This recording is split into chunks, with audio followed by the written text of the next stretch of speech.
오늘 말씀은 고린도전서 7장 25절에서 40절입니다. 키워드는 하나님의 때, 하나님을 섬기도록 하나님을 향한 선택입니다. 처녀에 대하여는 내가 주께 받은 계명이 없으되 주의 자비하심을 받아서 충성스러운 자가 된 내가 의견을 말하노니 내 생각에는 이것이 좋으니 곧 임박한 환난으로 말미암아 사람이 그냥 지내는 것이 좋으니라. 내가 아내에게 매였느냐 노이기를 구하지 말며 아내에게서 노였느냐 아내를 구하지 말라. 그러나 장가가도 죄짓는 것이 아니요 처녀가 시집가도 죄짓는 것이 아니로되 이런 이들은 육신에 고난이 있으리니 나는 너희를 아끼노라.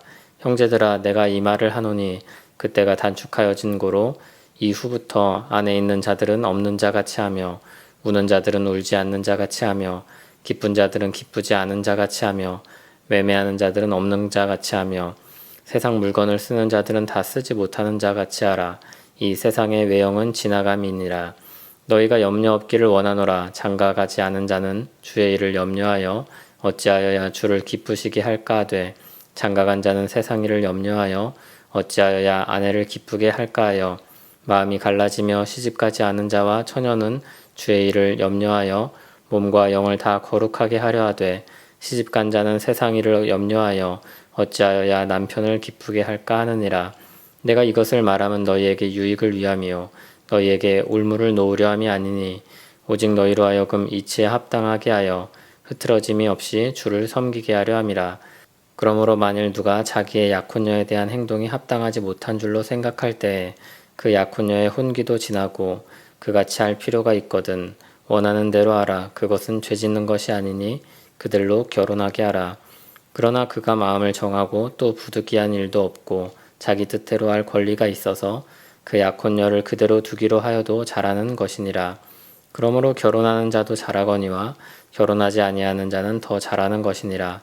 아내는 그 남편이 살아있는 동안에 매여 있다가 남편이 죽으면 자유로워 자기 뜻대로 시집갈 것이나 주 안에서만 할 것이니라.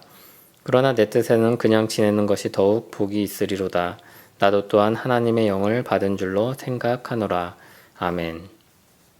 앞서 바울은 고린도 교회 질문에 대답하면서 결혼 생활에 대해서 다루고 더 나아가 사회생활까지 언급했습니다. 이어서 처녀들에 대한 주제를 말하기 시작합니다. 그런데 이 주제에 대해 예수님께서 말씀하신 계명이 없기 때문에 주의 자비하심을 받아서 충성스러운 자로서의 의견을 말합니다. 그러나 계명은 없지만 고린도 교회에게 이것은 중요한 관심사였습니다.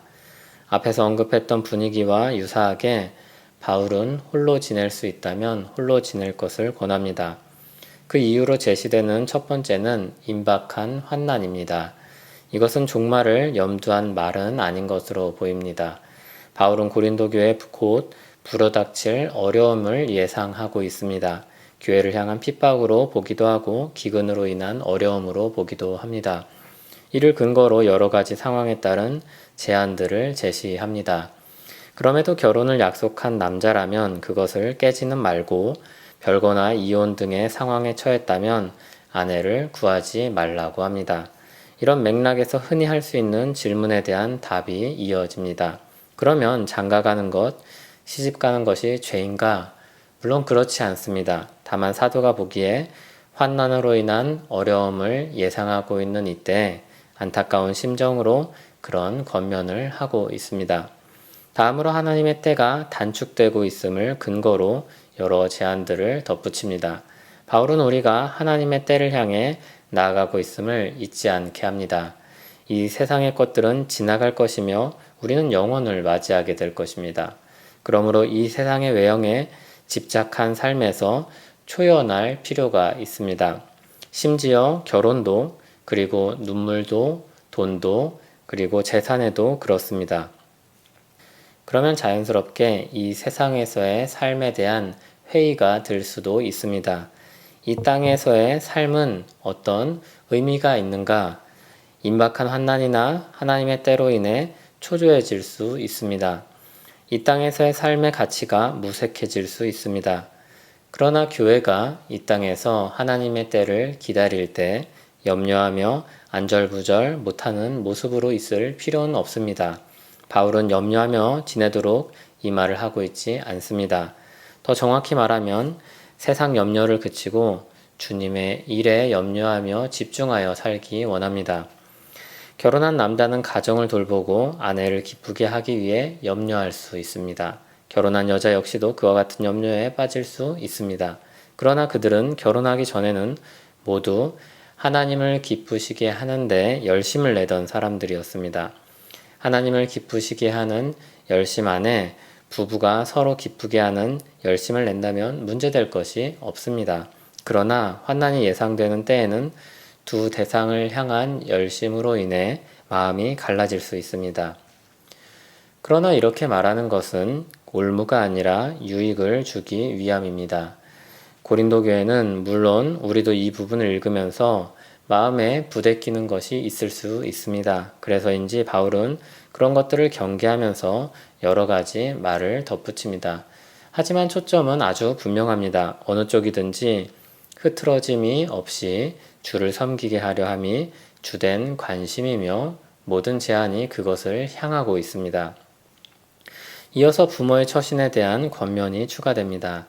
만일 어떤 부모에게 딸이 있는데 혼기가 지났고 결혼하고자 하는 마음이 있다면 결혼하게 허락하라고 권합니다. 그러나 딸이 마음을 정하고 꼭 그래야 할 만한 일도 없고 자기 뜻대로 할 권리가 있는 경우 결혼하지 않도록 그대로 두는 것도 좋다고 합니다. 이 역시 앞에서 말한 이유들과 같습니다. 그래서 앞에 어조와 같이 결혼하게 하는 것도 좋은데 결혼하지 않도록 그대로 두는 것은 더 좋다고 말합니다. 마지막으로 과부들을 향해서 권면합니다. 아내는 남편이 살아있는 동안이라면 매여 있지만 남편이 죽으면 자유롭게 되어 재혼할 수 있습니다. 그러나 바울은 그대로 혼자 지내는 것이 더 낫다고 합니다. 이와 같은 권면은 바울의 제안이지만 성령을 받은 사도로서의 권면이기도 합니다. 이 부분을 그럼 어떻게 이해하면 좋을까요? 제안이라는 것을 강조하여서 이것을 읽으면 이 부분을 무시할 수 있습니다. 그러나 이 부분을 명령으로 받아들이면 율법주의로 흐를 수 있습니다. 다만 우리는 하나님의 영을 받은 사도로서 일반적인 원리에 비추어 특정 상황에 대한 설명을 하는 것으로 이해하면 될 것입니다. 다시 말해 어떤 법에 대한 실제 상황에 따른 해석이라고 할 수 있습니다. 결혼은 할 수도 있고 안 할 수도 있습니다. 절대적이지 않고 선택적인 문제입니다. 이 본문은 결혼을 반드시 해야만 하는 것으로 못 박아버리는 오류와 잘못에서 사람들을 자유롭게 합니다. 이 말씀은 다양한 길이 열려 있는데 한 길만 고집하고 그것만을 옳은 것처럼 여기는 실수를 피하게 합니다. 문화나 선입견으로 인해 죄가 아닌 것들을 죄악시하는 생각에서 나오게 합니다. 한편 우리는 고린도전서 7장을 읽고 결혼에 대한 부정적인 생각을 가질 필요가 전혀 없습니다. 오히려 바울은 다른 곳에서 결혼의 신성함을 강조합니다. 성경 전체의 가르침도 그와 같죠. 여기서는 전제가 달린 권면일 뿐입니다. 바울은 어려운 현실을 고려하면서 목회자의 마음으로 염려에 빠지지 않도록 고린도 교회 성도들을 권했습니다. 마지막으로 사도의 권면은 하나님 중심적인 선택과 판단을 가장 우선으로 삼습니다. 홀로 지내는 것을 권하는 주된 이유가 무엇이었습니까? 그 중심에는 하나님을 기쁘시게 하는 삶이 있습니다. 하나님을 기쁘시게 하는 삶은 결혼조차도 선택의 문제로 다뤄질 만큼 넓습니다.